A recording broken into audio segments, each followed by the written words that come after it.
হরিশ মুখার্জি রোডের অভিষেক বন্দ্যোপাধ্যায়ের বাড়ি শান্তিনিকেতনের সামনে থেকে পুলিশ প্রহরা উঠল। বুধবার সকাল থেকেই এই ব্যবস্থা চালু হয়েছে বলে পুলিশ কমিশনার অজয় নন্দা বিবৃতি জারি করে জানিয়েছেন। একই সঙ্গে যে কঠোর নিরাপত্তা ছিল হরিশ চ্যাটার্জি স্ট্রিট এবং পটুয়াপাড়ার মুখে, সেই পুলিশ ব্যারিকেড এবং ক্যাম্প প্রত্যাহার করে নেওয়া হচ্ছে। এর আগে মঙ্গলবার সকালে মমতা বন্দ্যোপাধ্যায়ের বাড়ির সামনে থেকে যে অটোমেটেড গার্ডরেল এবং বিশেষ নিরাপত্তা অ্যারেঞ্জমেন্ট ছিল তাও তুলে নেওয়া হয়। ৯ ক্যামক স্ট্রিট, ১২১ কালীঘাট রোড এবং ১৮৮ হরিশ চ্যাটার্জি স্ট্রিট, এই ৩ ঠিকানায় মঙ্গলবারই লালবাজার থেকে একটি বিজ্ঞপ্তি জারি করে জানানো হয়েছে এই ৩ জায়গায় বুধবার সকাল ৬:৩০ থেকে আর অতিরিক্ত বাহিনী মোতায়েন থাকবে না।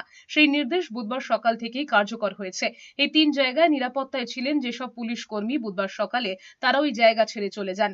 ওই ৩ ঠিকানায় নিরাপত্তায় থাকা পুলিশদের জন্য যে কিয়স্ক ছিল, বুধবার সকালে তা ফাঁকা হয়ে গিয়েছে।